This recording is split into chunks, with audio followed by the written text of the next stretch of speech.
एक बार एक व्यक्ति ने महान फिलोसोफर सुकरात से पूछा कि सफलता का रहस्य क्या है, what is the secret of success. सुकरात ने उस इंसान को कहा कि वह कल सुबह नदी के पास मिले, वहीं पर उसे अपने प्रश्न का जवाब मिलेगा। जब दूसरे दिन सुबह वह व्यक्ति नदी के पास मिला तो सुकरात ने उसको नदी में उतरकर नदी गहराई की गहराई मापने के लिए कहा। वह व्यक्ति नदी में उतरकर आगे की तरफ जाने लगा। जैसे ही पानी उस व्यक्ति के नाक तक पहुंचा, पीछे से सुकरात ने आकर अचानक से उसका मुंह पानी में डुबो दिया। वह व्यक्ति बाहर निकलने के लिए झटपटाने लगा, कोशिश करने लगा, लेकिन सुकरात थोड़े ज्यादा स्ट्रांग थे।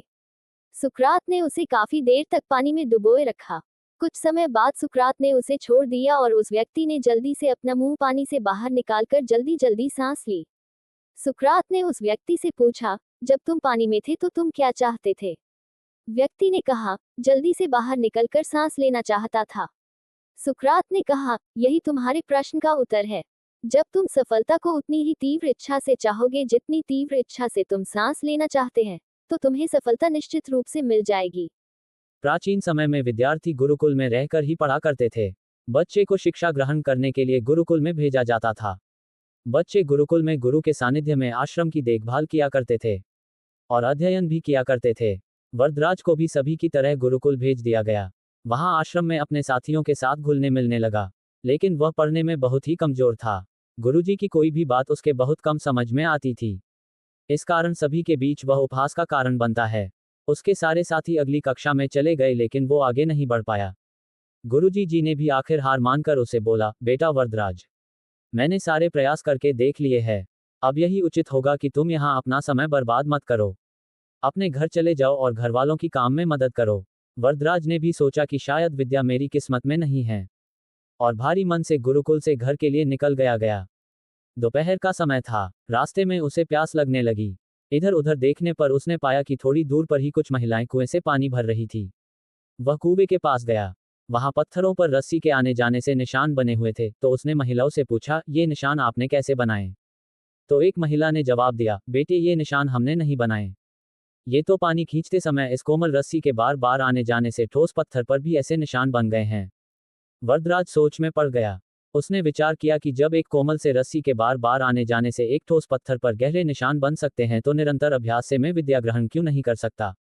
वरदराज ढेर सारे उत्साह के साथ वापस गुरुकुल आया और अथक कड़ी मेहनत की। गुरुजी ने भी खुश होकर भरपूर सहयोग किया। कुछ ही सालों बाद यही मंदबुद्धि बालक वरदराज आगे चलकर संस्कृत व्याकरण का महान विद्वान बना, जिसने लघु सिद्धांत कौमुदी, मध्य सिद्धांत कौमुदी, सार सिद्धांत कौमुदी, गीर्वाण पद्मंजरी की रचना की। शिक्षा मॉरल। दोस्तों, अभ्यास की शक्ति का तो कहना ही क्या है। यह आपके हर सपने को पूरा करेगी। अभ्यास बहुत जरूरी है, चाहे वो खेल में हो या पढ़ाई में या किसी और चीज में। बिना अभ्यास के आप सफल नहीं हो सकते हो। अगर आप बिना अभ्यास के केवल किस्मत के भरोसे बैठे रहोगे, तो आखिर में आपको पछतावे के सिवा और कुछ हाथ नहीं लगेगा। इसलिए अभ्यास के साथ धैर्य, परिश्रम और लगन रखकर आप अपनी मंजिल को पाने के लिए जुट जाए। ओलंपिक में भारत को गोल्ड मेडल मिलने से हर भारतवासी खुशी से झूम उठा। बिंद्रा की जिद और जुनून ने उन्हें इस मुकाम पर पहुंचाया है। बैंकॉक में हुए वर्ल्ड शूटिंग चैंपियनशिप में बिंद्रा की टीममेट रही इंटरनेशनल शूटर श्वेता चौधरी ने कहा कि बिंद्रा ने जो कहा वह कर दिखाया। श्वेता मामूली अंतर से ओलंपिक टीम में जगह बनाने में नाकाम रहीं। श्वेता ने बताया कि बिंद्रा ओलंपिक गोल्ड के लिए पिछले 4 साल से अनवरत मेहनत कर रहे थे। बिंद्रा ने जो कहा वह कर दिखाया। ऐसे बदली दुनिया। श्वेता बताती हैं कि एथेंस ओलंपिक के बाद अभिनव के व्यवहार में चेंज आया। एथेंस ओलंपिक में पदक हासिल न करने के बाद ही उन्होंने निश्चय कर लिया था कि वह अगला मौका बीजिंग ओलंपिक नहीं गंवाएंगे।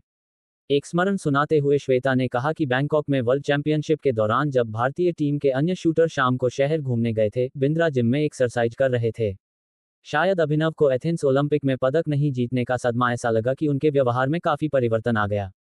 उसके बाद से वह रिजर्व रहने लगे। इसके पहले वह साथियों के बीच आकर हंसी मजाक करते थे। इसके बाद वह लगातार विदेशों में जाकर प्रैक्टिस करते रहे। श्वेता ने बताया कि बिंद्रा ने स्वयं ही अपने लिए प्राइवेट कोच, पादोलॉजिस्ट व फिजियो नियुक्त किया था। इसके बावजूद छोटी प्रतियोगिताओं में उनके मेडल न जीतने पर कई बार उनकी आलोचना भी हुई, परंतु उनको जानने वाले जानते थे कि अभिनव में वह क्षमता है जो वक्त आने पर बड़ी प्रतियोगिता में अवश्य दिखेगा। उनका टारगेट ओलंपिक ही था। अब्दुल कलाम का जन्म 15 अक्टूबर 1931 को तमिलनाडु के एक गांव धनुषकोडी में हुआ था।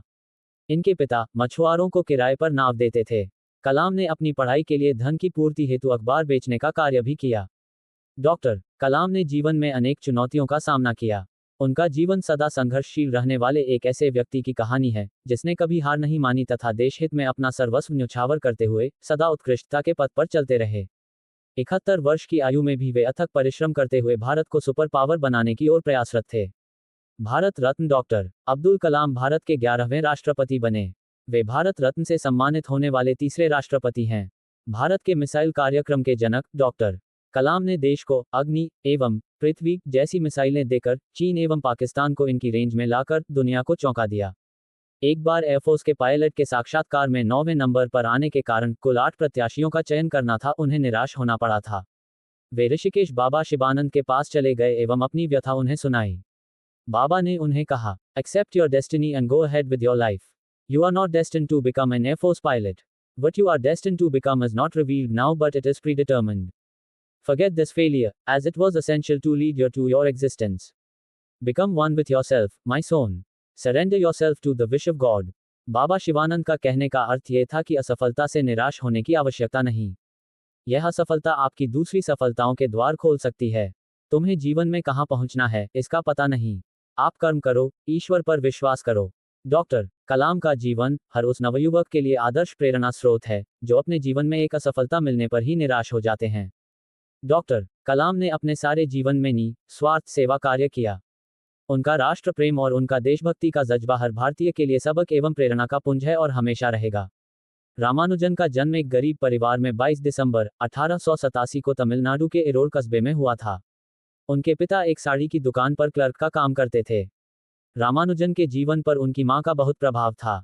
जब वे 11 वर्ष के थे तो उन्होंने एस.एल. लोनी द्वारा लिखित गणित की किताब की पूरी मास्टरी कर ली थी। गणित का ज्ञान तो जैसे उन्हें ईश्वर के यहाँ से ही मिला था। 14 वर्ष की उम्र में उन्हें मेरिट सर्टिफिकेट्स एवं कई अवार्ड मिले।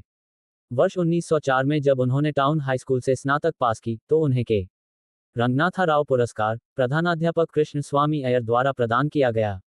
वर्ष 1909 में उनकी शादी हुई। उसके बाद वर्ष 1910 में उनका एक ऑपरेशन हुआ। घरवालों के पास उनके ऑपरेशन हेतु पर्याप्त राशि नहीं थी। एक डॉक्टर ने उनका मुफ्त में ये ऑपरेशन किया था। इस ऑपरेशन के बाद रामानुजन नौकरी की तलाश में जुट गए। वे मद्रास में जगह जगह नौकरी के लिए घूमे। इसके लिए उन्होंने ट्यूशन भी किए। वे पुनः बीमार पड़ गए। इसी बीच वे गणित में अपना कार्य करते रहे। ठीक होने के बाद उनका संपर्क नेल्लौर के जिला कलेक्टर रामचंद्र राव से हुआ।